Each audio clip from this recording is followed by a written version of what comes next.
Muy buenas tardes, mi nombre es Alexander Galvin, mi grupo está conformado por Cristian Camilo Castillo, Diego Fernando Jaramillo, Jorge Wilson Monroy, Emilio Espinosa Perlaza. Y para nuestra clase de Derecho Administrativo expondremos algunos conceptos, algunos pensadores del derecho administrativo y las funciones de las entidades descentralizadas y sus características, lo que nos llevará a entender un poco más la función del derecho administrativo frente al Estado. Bueno, para nuestra exposición hablaremos sobre los conceptos de patria, nación y país. Para ello debemos entender que en el ámbito de las ciencias sociales y jurídicas los términos patria, nación y país suelen emplearse indistintamente en lenguaje cotidiano. Sin embargo, hay que resaltar que cada uno sostiene una especificación diferente y conviene entender esas diferencias. Bajo el concepto de patria, se entiende como el territorio o el lugar de origen en el que una persona mantiene un vínculo afectivo, histórico y cultural. Más que una categoría jurídica, representa un concepto simbólico y emocional asociado al amor y a la identidad y al sentido de pertenencia que tiene la comunidad frente a la patria. Como un gran ejemplo de esto podemos ver cuando hay conflictos entre países, cuando hay conflictos internos en los países, cuando las Fuerzas Armadas mencionan vamos a defender la patria, cuando la comunidad menciona vamos a defender la patria, es allí donde está esa expresión y ese concepto de patria. Más que del territorio, es defender esa parte cultural y emocional y ese amor natal que se tiene hacia la tierra. Caso diferente con el concepto de país. Por su parte, pues este corresponde ya a un territorio geográfico y político, delimitado por fronteras reconocidas, con poblaciones, con instituciones de gobierno y con una soberanía, del cual se desprende una naturaleza jurídica y política que posee una identidad y que este lo podemos asociar ya con el Estado. En el marco del derecho internacional, pues siempre vamos a tener ese reconocimiento y como gran ejemplo de este concepto podemos traer como nosotros denominamos a otros países, por decir, el país de Ecuador, el país de Perú, el país de Venezuela, o como nos llaman a nivel internacional nosotros, como el país de Colombia. ¿Por qué? Porque se está dando ese reconocimiento del Estado a nivel jurídico y político y de las fronteras y de las limitaciones que tiene ese país. Finalmente, vamos a hablar de ese concepto de nación. Pues este se concibe como una comunidad caracterizada por compartir elementos comunes como la lengua, la cultura, la historia, la religión, indiferentes costumbres y que también este trae, digamos, como unas inspiraciones colectivas que nacen en la nación. De esto podemos entender que su esencia es un poco más social y cultural, lo que nos lleva a determinar que una nación puede llegar a existir sin necesidad de que exista un Estado, porque esta solo va a necesitar que de esta población se tenga ese arraigo cultural, histórico y que se tenga, digamos, ese fin común o esa colectividad que tienen cada una de ellas. Es decir, que una nación puede llegar a existir sin necesidad de que exista un Estado conformado como tal. Esta es la diferenciación de estos tres conceptos frente a lo que podemos nosotros investigar de qué es la patria, qué es el país y qué es la nación. Muchísimas gracias.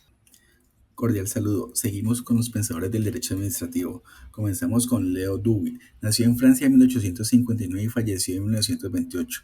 Su doctrina se basó en la idea de que el derecho no proviene de la voluntad individual ni del poder del Estado, sino que es un producto de la vida social. A partir de ese enfoque, situó la solidaridad como el principio rector del ordenamiento jurídico, dando al derecho un fundamento sociológico que lo alejó del formalismo tradicional y lo convirtió en uno de los padres de la sociología jurídica moderna. En el campo del derecho administrativo, sus aportes más trascendentes fue concebir el servicio público como la verdadera base del Estado. Para Dewey, el Estado no era un poder soberano con derecho de mando, sino una organización obligada a garantizar de manera regular y continua los servicios indispensables para la vida colectiva. Por otro lado, tenemos a Otto Mayer. Nació en Baviera en 1846 y falleció en 1924. Aunque inició su carrera como abogado, pronto se dedicó a la docencia y a la investigación en derecho, considerándose como uno de los grandes juristas europeos del siglo XIX y comienzos del siglo XX. Su obra más importante fue el derecho administrativo alemán, donde sistematizó por primera vez esta rama como disciplina autónoma. El aporte más trascendente de Mayer fue la consolidación del principio de legalidad administrativa, estableciendo que toda actuación de la administración debía estar sometida a la ley, lo cual garantizaba seguridad jurídica y limitaba el poder del Estado. De ese modo, Otto Mayer es reconocido como el fundador del derecho administrativo moderno, al dar marco jurídico riguroso a la actividad de la administración y sentar las bases del principio de legalidad que hoy sigue siendo esencial en los estados de derecho. Bueno, por mi parte, hablaré de otros dos grandes pensadores del derecho administrativo, como fueron Maurice Horiu y Eduardo García de Enterría. De Maurice Horiu contamos que fue un jurista francés de finales del siglo XIX. Este fue considerado el padre de la teoría de la institución. Para él, las instituciones no eran solamente normas jurídicas, sino realidades vivas formadas por tres elementos, los cuales eran una idea directriz que dieran sentido, un poder organizado que estructurara la autoridad y una comunidad de personas que la sostienen. Gracias a Oriú, el derecho administrativo empezó a verse como un sistema que articula valores sociales, organizaciones y continuidades históricas. Por otra parte, tenemos a Eduardo García de Enterría. Este fue un jurista español del siglo XX, un gran referente del mundo hispano. Su aporte central fue defender el control judicial de la administración, es decir, que los actos del poder público deben poder revisarse en los tribunales para poder proteger los derechos de los ciudadanos. Además, modernizó la doctrina administrativa en España y Latinoamérica, integrando la tradición europea y permitiendo así el fortalecimiento de las garantías procesales. En conclusión, estos dos pensadores del derecho administrativo nos muestra cómo Rieu identificó la administración como una institución con propósito en la comunidad, mientras que García de Enterría destacó la importancia de someterla al control judicial para evitar abusos. Fueron dos miradas distintas, pero complementarias, que marcaron la evolución del derecho administrativo. Muchas gracias. Muy buenas noches. En este espacio voy a hablarles sobre las entidades descentralizadas o servicios tanto departamentales como municipales.